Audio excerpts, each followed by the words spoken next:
What's up, everybody? It's Luke James, not the singer. If you're looking to get your music reviewed, you can hit up this email that's right here. But today, I'm going to hit you up with my thoughts and opinions on this album from K-Knowz called Love Life Live Better. And if you want to check out his music and find out more about him, you already know what to do, man. Just take a look at the information box I got for you underneath this video. But when it comes to this project right here, what you're in for is some very smooth production. I think the production is actually one of the strongest parts of this project because you are going to get a lot of jazzy vibes and also some great samples. For example, on the song 21 Jump Street, you're getting some beautiful sax and vocals coming together. This was definitely one of my favorite beats. And on the song Stop Me, you are getting some vocal samples in 808. So there is a pretty unique sound there, and that would be another favorite.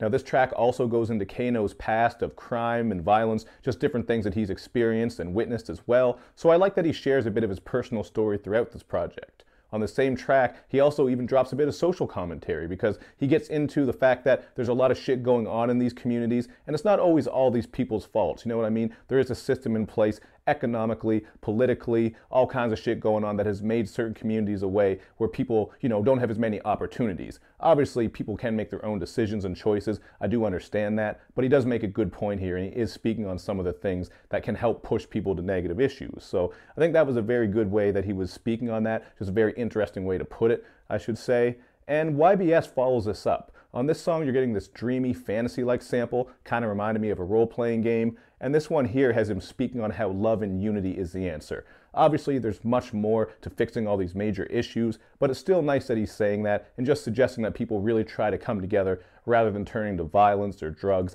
or other negative things like that. So there certainly is good content on here, and he does come across as a rapper who wants to offer some solutions. You know what I mean? He wants to break those cycles.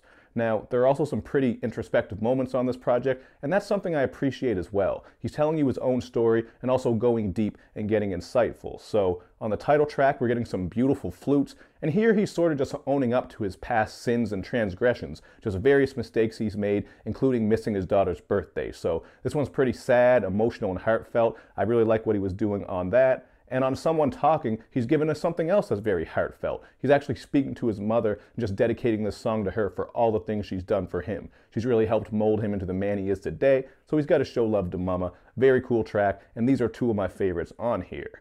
And even when he is delivering some more simple style tracks, like on the topic of money, on the song Money and the song Game Boy, he still is offering a kind of unique approach. I really like on Game Boy how he's just rapping about greenbacks as in money, and then it's called Game Boy because it has to do with the Game Boy system, the handheld. I know you youngins probably don't know what that's about, but the screen was green, so I thought that was pretty cool. And on the song Money, you are getting this very dope shimmering instrumental.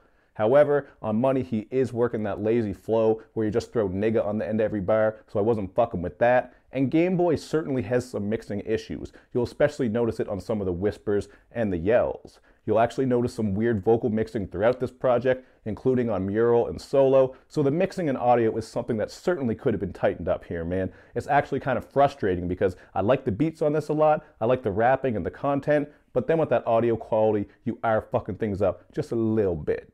And another issue I have with this project is when he gets into those simple, lovey-dovey relationships-based tracks. There's a couple of them on here that are just very cliche. They don't really offer anything too interesting content-wise or with the sound. So I'm talking about the tracks Silhouette, Before You Go, and Additional Addiction. Now, Silhouette does have a little bit of a Drakey beat to it, and there's also a pretty bad bar on here where he says he's going to get a girl wet like a tycoon. And I'm pretty sure he meant to say typhoon, because a typhoon is like a big force of water, but I guess maybe a tycoon could get a girl wet as well because he's got all that money, you know what I mean? Maybe she's into that, but I felt like maybe that was a mistake. I could be wrong. And then on Before You Go, you're just getting this dry piano track with some of the album's more lackluster flows as he just raps about not being the best man for his woman. So again, nothing too interesting here with the content. And then with Additional Addiction, he's just rapping about how he's an addiction to this girl. This girl's all over him. She's fucking not taking care of responsibilities. She wants to be with him. So these tracks, I kind of felt like they were a bit fillerish. Maybe one type of track like this would have been enough on that type of shit, but they do kind of flow together nicely if nothing else. So I can see what he was doing there, but I thought they were three of the weaker tracks. But at the end of the day, man, I'm going to go with a 3 out of 5 here because I think this is a pretty good project. I'm just frustrated by the mixing because throughout this project, it really feels like that could have been improved. If the mixing was better, I actually think this probably would have been a 3.5, possibly a 4, especially if some of those tracks were maybe cut off, a couple of the ones I didn't like, but this is still a pretty good project. I certainly hear the potential. I just think he needs to polish things up, and that'll make it even better, man. That audio quality really just, man, I hate having to dock points for audio quality, but it is a thing, man. Some of the mixing, especially on the vocal effects, is very noticeable, so I think that could be fixed. But that's all I got to say on this one, man. You guys should definitely check it out. I think it's worth your time. Got some nice bars and content and some nice sample-based, smooth, jazzy production as well. So check it out and hit me up in the comments section with your thoughts, because I always want to know what you think.